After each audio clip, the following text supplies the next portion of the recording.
Women's basketball returned to action on Friday against the Stevens Ducks with a chance to clinch a spot in the Empire 8 Conference Tournament.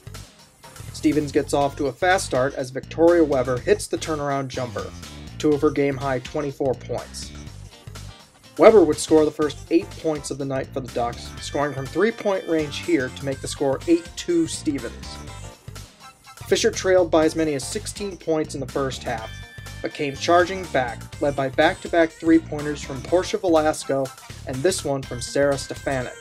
Stevens led 34-20 at the half. Second half action. Fisher gets 10 unanswered points early on, including a heave from Velasco to Sydney Bloomstein, who hits the three. With the score 36-25, Velasco finds Megan Soja for two more, and the Cardinals would eventually cut their deficit down to 5. But Stevens would get back on track as Dawn Garcia goes in and hits the jumper, 2 of her 11.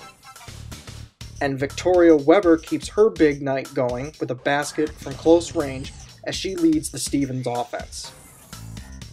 Fisher would make one last attempt at a comeback by cutting the Duck lead to 6, but the Cardinals failed to score on 4 straight possessions late, and Stevens clinches an Empire 8 playoff spot with a 66-55 win in enemy territory. Despite the loss, Fisher clinched a spot in the Empire 8 Conference Championship by virtue of a Nazareth loss to Hartwick. The Cardinals return to action tomorrow afternoon when they host the Hartwick Hawks at 2 p.m.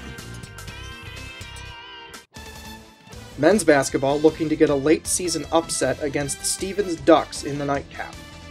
This game went back and forth early on. With Stevens up 5-3, Justin Plata hits one of his 3 first-half trifectas to put Fisher up 6-5. Stevens up 12-11, Jordan Gettings goes all in and works hard for 2 of his 13. Cardinals up 13-12. At the other end, Sheldon Jones goes in for 2 for the Ducks. Stevens would lead 39-33 at intermission. Fisher came out of the break on an 11-3 run, highlighted by a 3-point field goal from David Lynch. Minutes later, Gettings drills a 3 to tie the game 42-42. Stevens then took control as they went on a 12-0 run and put the game out of reach. Led by Simon Smith's 22 points and 11 rebounds, the Ducks upended the Cardinals by a score of 70-56. With the loss, Fisher falls to 10-13 overall and 3-9 in the Empire 8 Conference. The Cardinals return to action tomorrow afternoon when they host Hartwick at 4 p.m.